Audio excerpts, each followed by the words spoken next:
We're in our final op-amp application, and we'll be looking at a voltage comparator.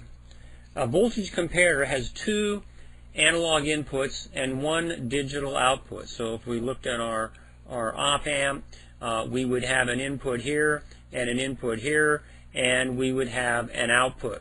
And the output will be a digital output. It will either be a high or a low, and there will be nothing in between. The larger input will determine the output status. So as its name implies, the circuit compares the inputs and produces the appropriate output. So whatever has the larger input, we will see that in the output. A comparator uses positive feedback. Now with linear amps we used negative feedback. With positive feedback, the inverted output is fed back to the non-inverting input. This causes a large difference at the inputs of the op-amp, which massively drives it into saturation. Recall that in open-loop gain, the tiniest input drives the op-amp into saturation, and now there's a difference. So if a tiny input would drive it into a saturation, well, a large difference is going to really drive it into saturation. So let's look at a sample circuit. And this is a comparator. This is a rather simple comparator. We'll be looking at the one in your text after we look at this one. Something to notice, we are here we have you notice this triangle wave. This is the input that we're sending in. We're going to be sending in a triangular wave like this. And this is the output that is going to result. And you'll notice it is a square wave and that it is saturating. And you'll notice that there are points, and I've put this as time 1 and time 2, of where does the switching actually occur. And let's look at this triangle wave. This triangle wave, let's say if it starts about here, and we'll be looking right here. And something to observe at the when this triangle wave is at its most negative point, the output is positive. And so at that point, and this is on a notice you have 10 volts going both directions, and we're at a 5-volt scale here.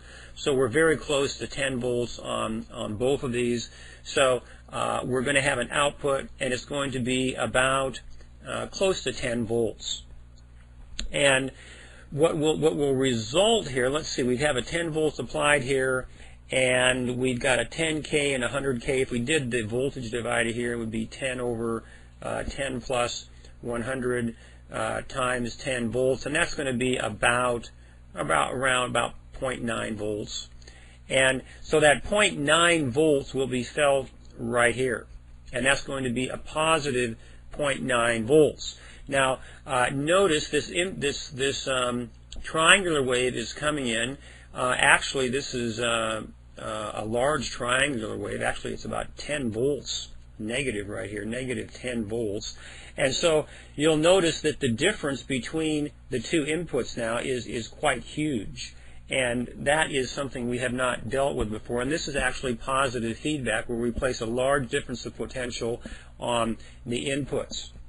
And that's one of the reasons why it's so deeply into saturation. Now, what we'll observe here, remember that this voltage divider puts 0.9 volts right here. And as this signal goes positive, let's look at what happens. At this point right here, the output switches states. It goes from this positive state to a very negative state.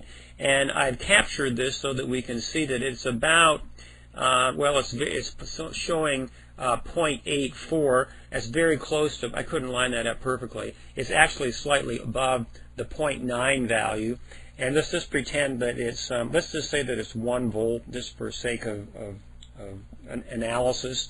And what we'll note here is that now this is more positive than this value right here. So it's 0.9 here, and this is plus 1 volt.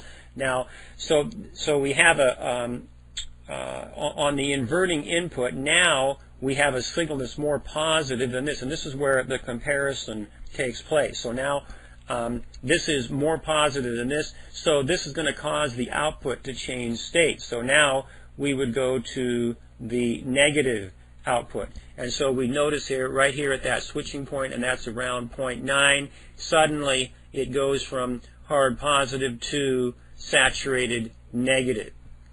And so now we have about negative 10 volts across here, and we've got, now it's just the opposite. Instead of being a positive 0.9, now it is a negative 0.9 volts that's across here. And so the state of the comparator does not change, because this continues to be more positive than the non-inverting side, so it stays in that state until, and you'll notice the signal here, until it goes a little bit negative, and the switching point here is negative, and that's about 0.9 volts right there. So we switch to negative 0.9, and now just for the sake of discussion, let's say that it's at now instead of let's say it's at negative 1. And so now this is slightly more negative than this, and since this is the inverting end, it's slightly more negative, and now it's going to switch back to positive again. So here we have that switching at slightly negative, and you'll notice the output went positive. And this is the basic behavior of a comparator. And most comparators are built similar to this. They will send in some form of an analog signal. Sometimes it will be a sine wave. Sometimes it will be a triangular wave. It could be just about any wave shape, just as long as it's changing, and it's going to change to values greater than these points. Or sometimes these are referred to as trip points. And the input, the purpose of the comparator is to compare the two inputs and put out an associated output. And in this case, the output will be a saturated output, either high or low, and it is a result of just simply comparing the two inputs. Now, the op-amp in your textbook, and they did not have a sample of this as a schematic, I had to build one. This one, actually, this one is a little bit atypical. This is the same circuit with the exception that there is a positive 2-volt power supply here, which kind of throws a little bit of a monkey in the wrench because it affects the trip points. And in this case, when we go to evaluate this circuit, rather than having a positive and a negative trip point like we had in the previous circuit, we're going to have trip points because of this that are both positive. And so you'll see one of the trip points here is at 2.7, and the other trip point here is real close to 1 volt, but they're both positive values, which is kind of unusual in a comparator, and it's only because of this 2-volt value right here. On the next page here, I continued this discussion. This, again, is that same screenshot we just looked at, and you see the two positive values, and the analysis of how we came up with those is as such. The power supplies of 10 volts limit the output to 10 volts positive and 10 volts. Actually, it's slightly less, but we'll just say 10 volts. So if we did a voltage divider, and this is when the voltage output is positive, we'd have 10 over 10 plus 100 like we did previously, only it would be times 0.8 volts because we have that positive 2 volts down there at the bottom of the voltage divider. And that would result in a value of 0.727. Now, we're going to add that to that 2-volt reference point, and so that would give us about 2.72, and you'll see in our screen capture that that's actually about the value that the output actually switches states, is about 2.73. Then on the opposite swing, when the output swings negative, the 10 volts is felt across the output. And in this case, we're going to do 10 over 10 plus 100 times that minus 10 volts, which will give us about minus 0.91 volts. Now notice that's a minus value, but we have that 2 volts at the bottom, and so that if you take minus 0.91, add 2, it's about 1 volt, and you'll notice that that switching point is about 1 volt right there. Okay, this concludes our look at comparators, and this particular comparator is the one that is in your textbook. This particular comparator is the same one in your textbook, except that 2 volts is taken. Now, this is actually a more typical comparator.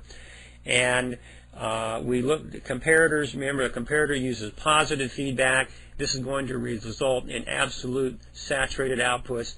And a comparator compares the two inputs and generates an output that is viewed as a digital output, since it's either high or low.